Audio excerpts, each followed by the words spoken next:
اعوذ باللہ من الشیطان الرجیم بسم اللہ الرحمن الرحیم ومن یطع اللہ والرسول، اور جو شخص اطاعت کرے گا اللہ کی اور رسول کی، فاولئک، پس یہی لوگ ہیں جو مع الذین، ان لوگوں کے ساتھ ہوں گے کہ انعم اللہ علیہم، کہ جن پر اللہ تعالیٰ نے انعام کیا ہے، من النبیین، وہ کون ہے؟ انبیاء میں سے، والصدیقین، اور صدیق لوگوں میں سے، والشہداء، اور شہداء میں سے، والصالحین، اور صالحین میں سے،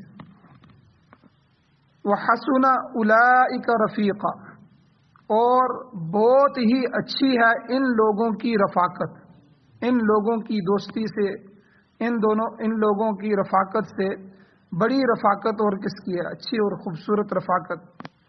ذالک الفضل من اللہ، یہ اللہ تعالیٰ کی طرف سے فضل ہے، وکفی باللہ علیما، اور کافی ہے اللہ جاننے والا۔ سورۃ النساء کی آیت نمبر 69 اور 70، دو آیتیں آپ کے سامنے تلاوت ہوئی ہیں، آپ نے ترجمہ سنا۔ سب سے پہلے ربط آیات، ان آیتوں کا گزشتہ آیات کے ساتھ ربط کیا ہے؟ گزشتہ آیات میں اللہ تعالیٰ نے منافقین کی مذمت بیان کی۔ ایک ہوتے ہیں کافر، ایک ہوتا ہے مسلمان۔ دنیا میں یہ دو طبقے تو بالکل آمنے سامنے کھلے، اللہ اور اس کے رسول کے ماننے والے، اللہ اور اس کے رسول کے انکار کرنے والے،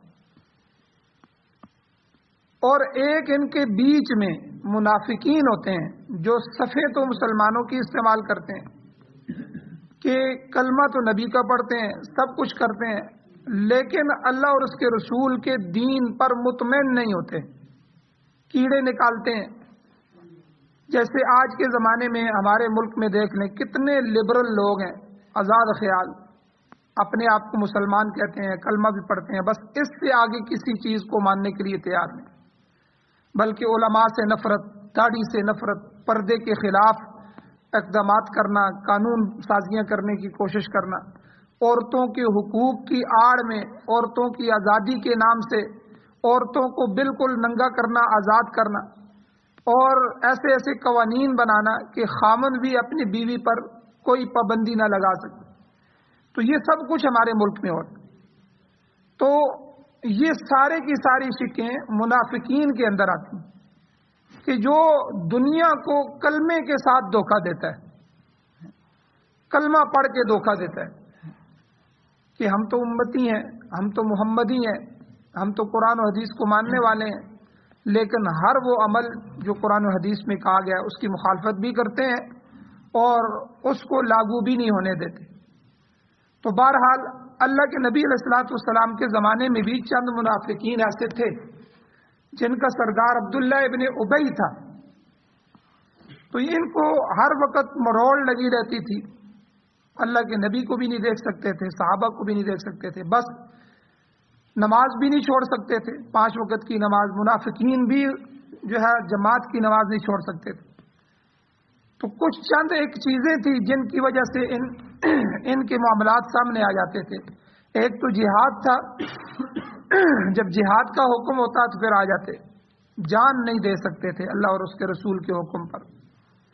حضور ہمارے گھر خالی ہیں، ہمارے گھر میں کوئی نہیں ہے، یہ معاملات ہیں، اس وجہ سے ہمارا عذر قبول فرمائیں۔ تو بہرحال اللہ تعالیٰ نے ان منافقین کی گزشتہ آیات میں مذمت بیان کی کہ وہ اللہ اور اس کے رسول کے فیصلے پر راضی نہیں ہوتے اور اپنے معاملات اللہ اور اس کے رسول سے حل کرانے کے بجائے طاغوت کی طرف لے کر جانا پسند کرتے ہیں، یہودیوں کے بڑوں سے اپنے معاملات حل کرواتے ہیں۔ اس کے بعد اللہ تعالیٰ نے ارشاد فرمایا کہ انسانوں، تمہاری فلاح اور کامیابی کا دار و مدار اللہ اور اس کے رسول کی اطاعت پر ہے۔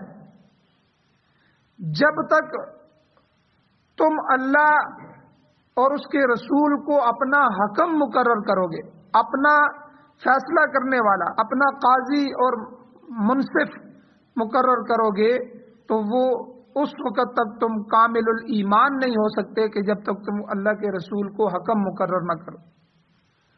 پھر اللہ تعالیٰ نے پچھلی آیات میں فرمایا کہ دیکھو جس طرح بنی اسرائیل پر ہم نے قتل لاگو کر دیا کہ ایک دوسرے کو قتل کرو، ان کو ہم نے ان کی گناہوں کی سزا اس طرح دی۔ جب وہ شرک میں مبتلا ہو گئے، موسیٰ علیہ السلام تورات لینے گئے تو پیچھے 40 دن بھی صبر نہیں کر سکے اور بچڑے کی پوجا شروع کر دی، تو پھر ہم نے ان پر سزا بھیجی کہ انقتلوا انفسکم، اپنے نفسوں کو قتل کرو، اپنے ہاتھوں سے اپنی جان لو، ایک دوسرے کی جان لو، تمہاری سزا بھی یہی ہے اور معافی کی بھی یہی صورت ہے۔ اللہ کہتے ہیں اگر کوئی ہم اس طرح کا مشکل حکم نازل کر دیتے جیسا کہ بنی اسرائیل کی توبہ کو ان کی جانوں کے قتل کے ساتھ ہم نے مشروط کیا تھا تو لوگوں کے لیے بڑی دشواری ہو جاتی۔ اللہ تعالیٰ نے مہربانی فرمائی ہے کہ تمہارے لیے کوئی ایسا حکم نہیں دیا جو تکلیف مالا یطاق، ایسی تکلیف جس کی وہ طاقت نہ رکھتا ہو اس میں داخل ہو جائے، تو ایسا کوئی حکم ہم نے نافذ نہیں کیا۔ تو لہٰذا ان لوگوں کی بہتری اسی میں ہے کہ اللہ کی طرف کی گئی نصیحت پر عمل پیرا ہو جائے۔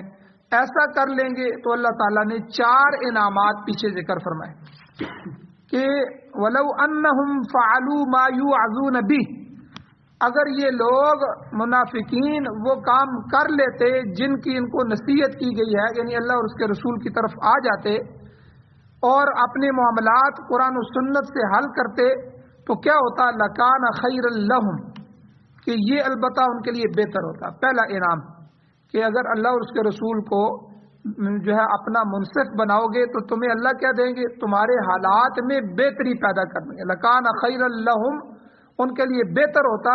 کیا مطلب؟ ان کی دنیا و آخرت کے لیے بہتر ہو۔ وَأَشَدَّ تَثْبِيتًا، اور ایمان میں پختگی آ جاتی۔ یہ دوسری، ایمان اللہ کی سب سے بڑی نعمت، اور پھر ایمان کا پختہ ہونا یہ اللہ کی دوسری بڑی نعمت۔ اگر ایمان ہے اور ایمان کمزور ہے، وہ ایمان بستر سے اٹھا کر مسجد تک بھی نہیں لا سکتا، تو اس ایمان کی کمزوری کتنی ہوگی۔ ہم اپنے ایمان کو کبھی کبھی ترازو میں ڈال کے اس کو دیکھا کریں، جب اللہ کا حکم ہماری طرف متوجہ ہوتا ہے تو یہ ایمان کتنا کامل ہے، کتنا پختہ ہے۔ تو ایمان کی پختگی اللہ اسے نصیب فرماتے ہیں جو اپنے فیصلے قرآن و سنت پہ لے کے آتے ہیں۔ اور اسی جگہ اللہ نے یہی فرمایا وَلَوْ أَنَّهُمْ فَعَلُوا مَا يُوعَظُونَ بِهِ لَكَانَ خَيْرًا لَهُمْ وَأَشَدَّ تَثْبِيتًا۔ اور 2 انعام اور کیا فرمائے؟ وَإِذًا لَآتَيْنَاهُمْ، اور اگر جب یہ اس طرح کر لیتے جو ہم نے کہا تو اس وقت ہم دیتے ان کو مِن لَدُنَّا أَجْرًا عَظِيمًا، بہت بڑا اجر عظیم۔ ایک تو اللہ اجر عطا فرما دیں، یہ بھی بڑی بات ہے، اور پھر اجر عظیم اللہ عطا فرما دیں۔ اب دیکھیں یہ بھی تو اجر ہے نا کہ دنیا میں سب سے کمزور ترین جنتی، آخری جنتی جو صرف کلمے کی بل بوتے پر دنیا میں باقی اس کی کوئی زندگی کے اعمال نہیں تھے، بس ایمان بچا کے چلا گیا، آخر میں جب جنت میں جائے گا تو اللہ تعالیٰ اس دنیا سے 10 گنا بڑی جنت اس کو دیں گے۔ یہ اس کے لیے، اور جن کے اعمال ہیں، جنہوں نے محنت کی ہے، جنہوں نے مجاہدے کیے ہیں، جنہوں نے اللہ کی تسبیحات کی ہیں، جنہوں نے روز کے معمولات پورے کیے ہیں، جنہوں نے قرآن کی تلاوت کی ہے، جنہوں نے تہجد کا اہتمام کیا ہے، جنہوں نے 5 وقتہ نمازیں پورے آداب اور خشوع و خضوع کے ساتھ پڑھی ہیں، جنہوں نے ہر موقع پہ اللہ اور اس کے رسول کو راضی کیا ہے، ان کے انعامات کتنے ہوں گے، ان کو اللہ کیا عطا فرمائے۔ تو اللہ نے یہ تیسرا انعام جو ہے فرمایا کہ اگر وَإِذًا لَآتَيْنَاهُمْ، اور جب کہ وہ اس پر عمل کر لیں، اللہ اور اس کے رسول کی طرف آ جائیں، تو ہم پہلا ان کو کیا دیں گے؟ مِن لَدُنَّا، اپنی طرف سے اجرًا عظیما، بہت بڑا اجر دیں گے۔ اور چوتھا کیا اللہ نے انعام دیا؟ بڑے قیمتی انعامات ہیں جو اللہ اور اس کے رسول کو اپنا حکم بناتے۔ وَلَهَدَيْنَاهُمْ صِرَاطًا مُسْتَقِيمًا، انہیں دنیا میں صراط مستقیم کی طرف، سیدھے راستے کی طرف ہم رہنمائی کر دیتے۔ آپ دیکھیں اس وقت ہر طبقہ یہ کہہ رہا ہے کہ میں سیدھے راستے پر ہوں۔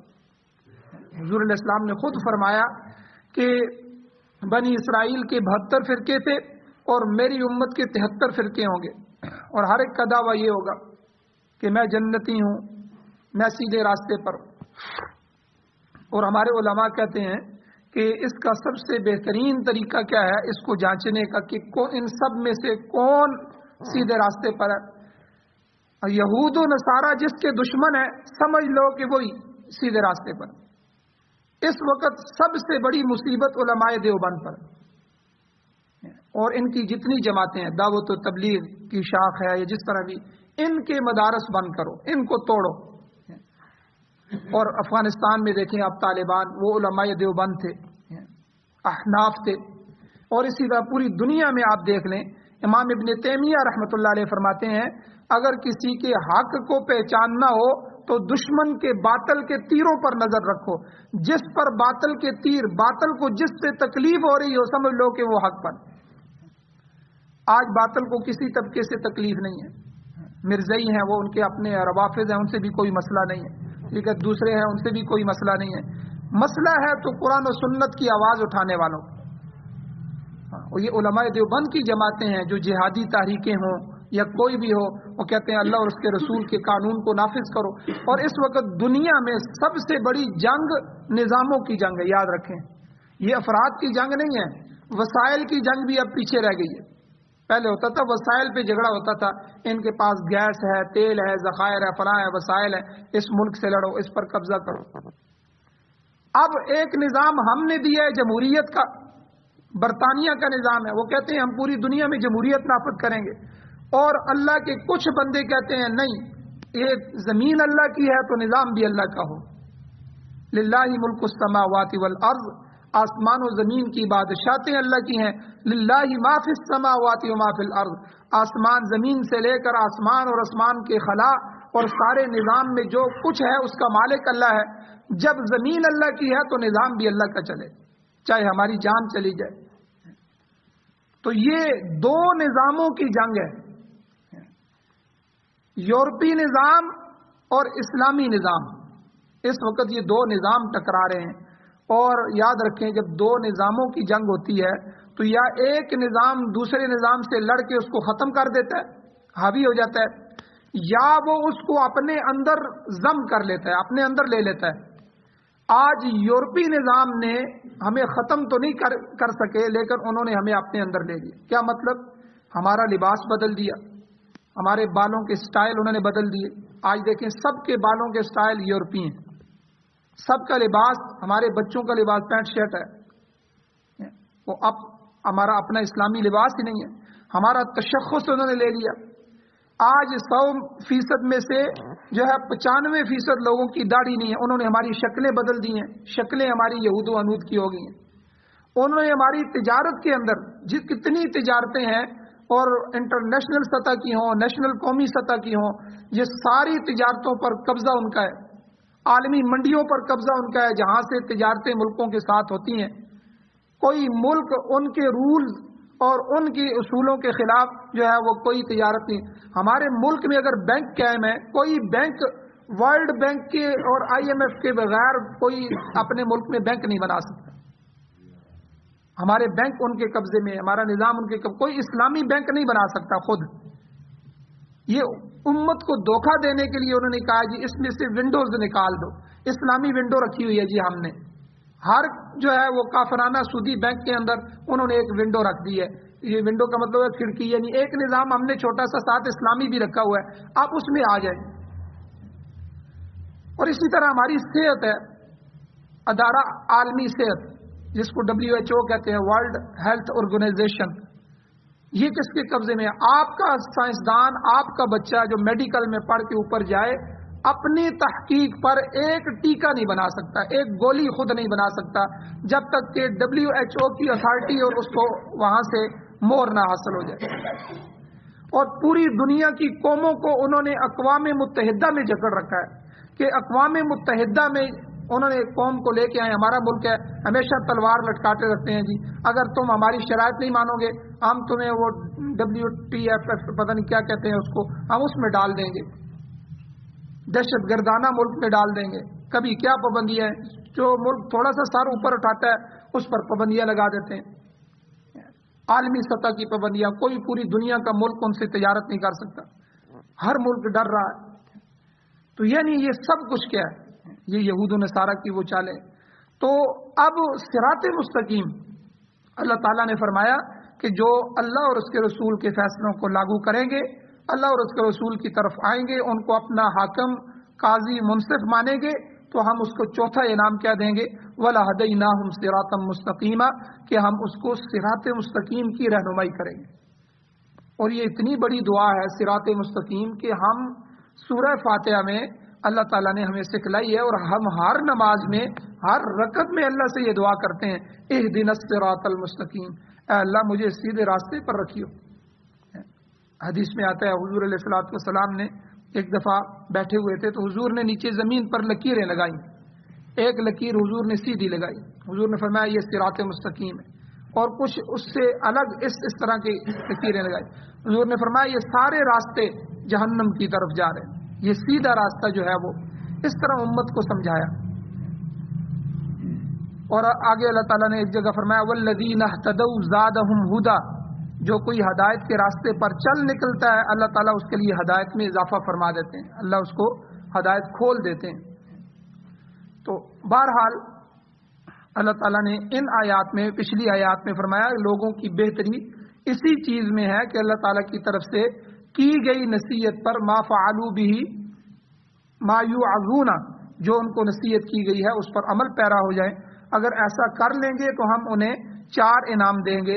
ایک تو ان کے لیے بہتری ہوگی، دوسرا ایمان میں پختگی ہوگی، تیسرا اجر عظیم عطا ہوگا، اور چوتھا ہم انہیں صراط مستقیم نصیب فرمائیں گے.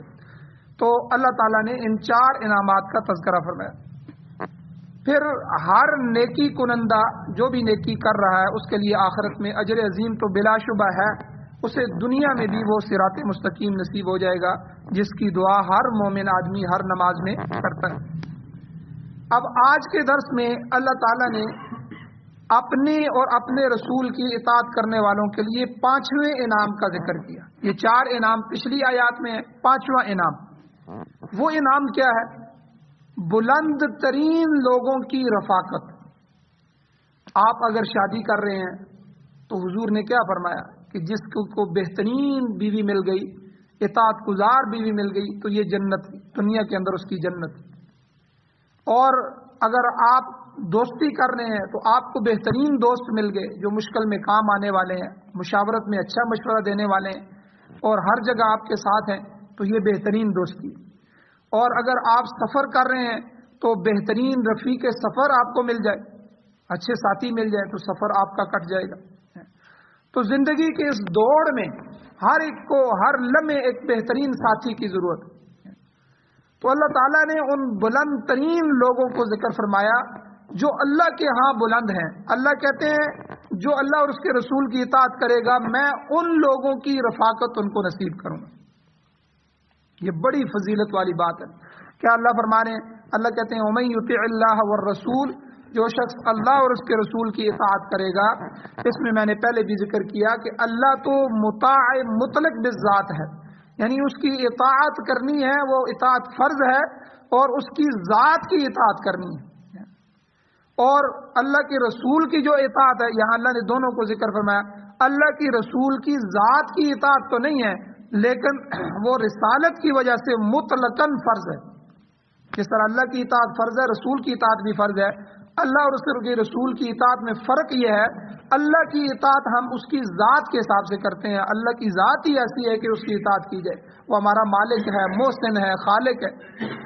اور رسول اللہ صلی اللہ علیہ وسلم تو اللہ کی مخلوق میں سے ہیں، تو ان کی اطاعت اس لیے ہے کہ بندے اور خالق کے درمیان واسطہ رسول ہے. اگر رسول نہ ہو تو ہمیں کیسے پتہ چلے گا اللہ تعالیٰ کیا پسند فرماتے ہیں، اللہ تعالیٰ کس کو ناپسند کرتے ہیں، کس کا حکم دے رہے ہیں، کس کا نہیں دے رہے. تو یہ جو وحی کا سلسلہ ہوتا ہے، یہ وحی آتی ہی پیغمبر پر ہے. تو اس واسطے کی وجہ سے جو ہے، یہ وحی کے واسطے کی وجہ سے اور رسالت کی وجہ سے جو ہے مطلقاً جو ہے وہ رسول کی اطاعت بھی فرض ہے. تو ایسے لوگوں کے لیے خوشخبری سنائی گئی جو اللہ اور اس کے رسول کی اطاعت کرتے ہیں. کیا؟ فَأُولَٰئِكَ مَعَ الَّذِينَ أَنْعَمَ اللَّهُ عَلَيْهِمْ، ان لوگوں کو اللہ تعالیٰ ان کاملین کی معیت نصیب فرمائیں گے جن پر اللہ تعالیٰ نے انعام فرمایا. اور یہ انعام یافتہ گروہ یا اللہ کون سے ہیں، آپ نے کن پر انعام کیا ہے؟ تو ان کو آگے اللہ تعالیٰ نے ذکر فرمایا، 4 طبقے، من النبیین، نبیوں پر اللہ تعالیٰ کے انعام، والصدیقین، اور صدیق سچے لوگوں پر اللہ کا انعام ہے، والشہداء، جو اپنی جان اللہ کے راستے میں پیش کر دے، شہداء وہ اللہ کے برگزیدہ ہے، اللہ کے انعام یافتہ ہے، والصالحین، اور مومن، نیکوکار، نیک آدمی، نیک مومن، صالحین۔ تو ان لوگوں کی رفاقت کا اللہ تعالیٰ نے تذکرہ کیا ہے۔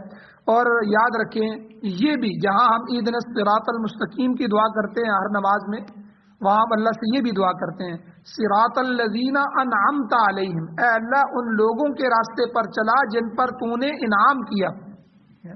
تو سورہ فاتحہ میں تو انعام یافتہ لوگوں کی تشریح نہیں بیان کی کہ وہ کون سے انعام یافتہ لوگ ہیں، لیکن مانگ ہم یہ رہے ہیں اللہ سے، اے اللہ ہمیں ان لوگوں کے ساتھ رکھ جن پر تیرا انعام ہوا، تیرے انعام یافتہ لوگ ہیں۔ تو ان کا تذکرہ اب اس آیت کریمہ میں ہو رہا ہے کہ منعم علیہم جو ہے مذکورہ 4 معیاری گروہ ہیں، ان کے علاوہ باقی لوگ ان سے کم تر درجے میں ہیں، تو یہ 4 بڑے لوگ ہیں۔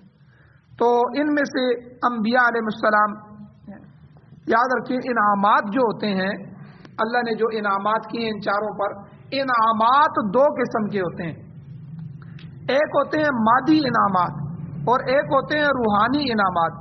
اس دنیا میں مادی انعامات تو مومن پر بھی ہیں، کافر پر بھی ہیں، سب شریک ہیں۔ مادہ یہ دنیا کی چیزیں، پیسہ، دولت، ریل پیل، گاڑی، بنگلہ، ٹھیک ہے، بینک بیلنس اور یہ ساری چیزیں، یہ مادی انعامات۔ تو ان میں کافر بھی شریک ہیں۔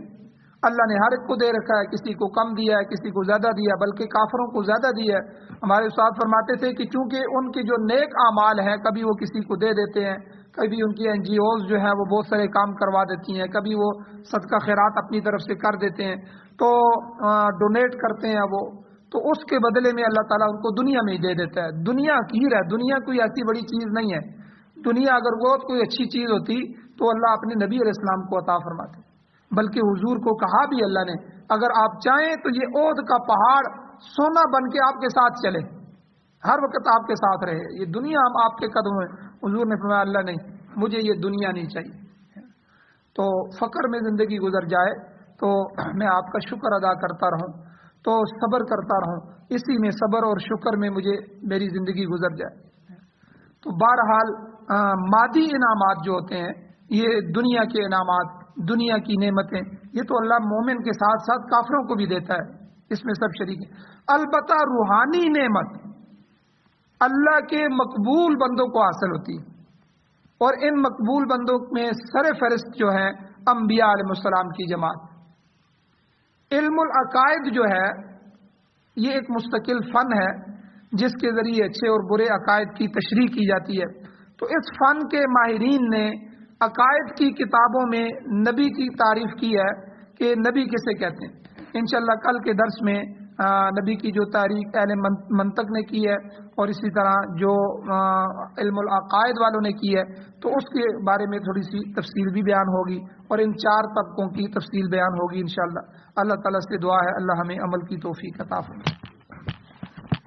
آمین۔ الحمدللہ رب العالمین، والعاقبۃ للمتقین، والصلاۃ والسلام علی رسولہ النبی الامی الکریم۔ یا اللہ ہماری کمیوں کو تائیوں کو معاف فرمائیے، درگزر فرمائیے، صغیرہ کبیرہ گناہوں کو معاف فرمائیے۔ قرآن و سنت کو پڑھنے، پڑھانے، سننے، سنانے، سمجھنے، سمجھانے، اس کی اشاعت کرنے، یا اللہ اس کے غلبے کے لیے اپنی جان، مال، عزت، آبرو کو یا اللہ قربان کرنے کی توفیق عطا فرمائیے۔ یا اللہ قرآن و سنت کی محبت نصیب فرمائیے، قرآن و سنت کو ہمارا حکم فرمائیے۔ یا اللہ قرآن و سنت کا غلبہ نصیب فرمائیے، قرآن و سنت کو بطور آئین، بطور دستور، بطور ضابطۂ حیات ہمیں نصیب فرمائیے۔ یا اللہ اس ملک پاکستان سمیت پوری دنیا میں جتنے بھی باطل نظام، آپ کے باغی نظام یا اللہ کام کر رہے ہیں، جمہوریت ہو، کمیونزم ہو، سوشلزم ہو، یا اللہ ان سب باطل نظاموں کو ختم فرمائیے۔ قرآن و سنت کا پیارا نظام، امارت اسلامیہ شریعہ، خلافت راشدہ کی صورت میں ہمیں نصیب فرمائیے۔ یا اللہ جو حضرات پریشان حال ہیں ان کی پریشانیوں کو دور فرمائیے۔ یا اللہ جو اس دنیا سے ایمان کی حالت سے جا چکے ہیں، یا اللہ ان سب کی بخشش فرمائیے۔ یا اللہ بیماروں کو شفا عطا فرمائیے. صلی اللہ تعالی علی خیر خلقہ محمد وآلہ وأہل بیتہ وازواجہ وعترتہ اجمعین برحمتک یا ارحم الراحمین.